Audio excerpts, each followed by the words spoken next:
In Rio de Janeiro, on the slopes above Rodrigo de Freitas Lagoon, was the Catacumba favela. In 1970, the government removed the community, leaving 30 hectares of raw, wounded earth. For nearly 30 years, the hillside sat barren and eroding, until 1999, when landscape architect Fernando Chacel asked, "What if we could help the land come home?" This is the story of how a destroyed ecosystem was resurrected, and how landscape architecture became an act of ecological healing. To understand what Chacel accomplished, you have to understand what he inherited. The site in 1999 was a disaster. 30 hectares of compacted, degraded soil on steep slopes.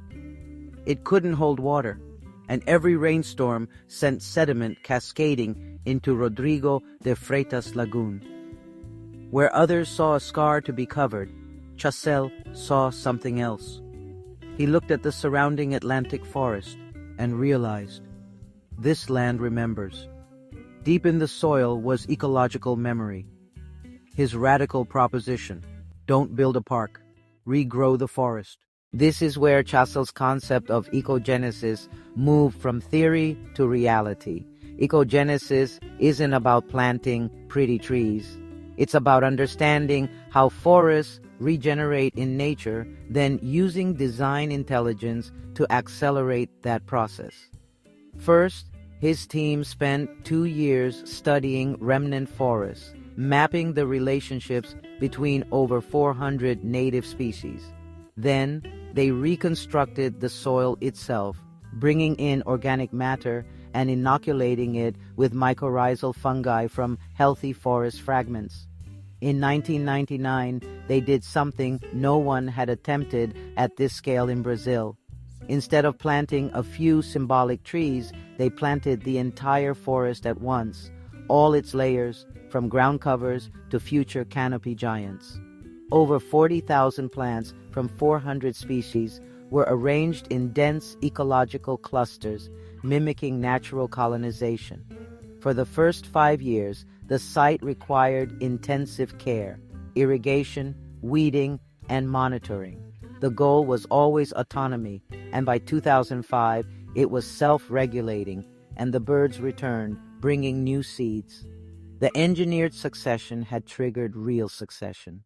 Today, more than 2 decades later, Parque da Catacumba is unrecognizable from the barren wasteland of 1999. Walk the trails, and you're surrounded by dense Atlantic forest, multi-layered canopy, dappled light filtering through leaves, the sound of insects, frogs, birds.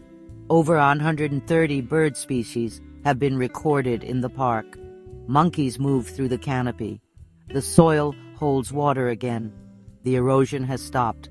The hillside that was once a wound in the landscape is now a green lung in the heart of Rio de Janeiro. From the lagoon below, you can see the forest rising up the slope, a living testament to what's possible when you stop trying to dominate nature and start trying to understand it. But Chacel didn't just restore ecology. He created public space. The park has trails, lookout points, outdoor fitness areas, environmental education programs. Thousands of cariocas, Rio de Janeiro residents, use the park every week. It's not a museum. It's not a fenced-off restoration project. It's a living forest that people can experience, and that's the genius of it. Chacel proved you don't have to choose between ecology and accessibility, between restoration and recreation, between science and beauty. A healthy forest is beautiful. A thriving ecosystem is public infrastructure. Parque da Catacumba became a global reference point. It proved that urban ecological restoration at scale is possible, that you don't need centuries, you need knowledge, commitment, and the humility to let nature lead. It showed that degraded sites aren't permanent scars, they're opportunities. And perhaps most importantly, it demonstrated that landscape architecture's highest calling isn't decoration, it's healing.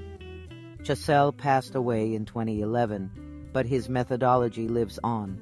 Today, across Brazil and Latin America, landscape architects and ecologists are applying ecogenesis principles to restore degraded river corridors, mine sites, deforested hillsides, and urban watersheds. Every one of those projects traces its lineage back to a barren hillside above a lagoon in Rio de Janeiro, where one landscape architect looked at a wound and saw the ghost of a forest waiting to return.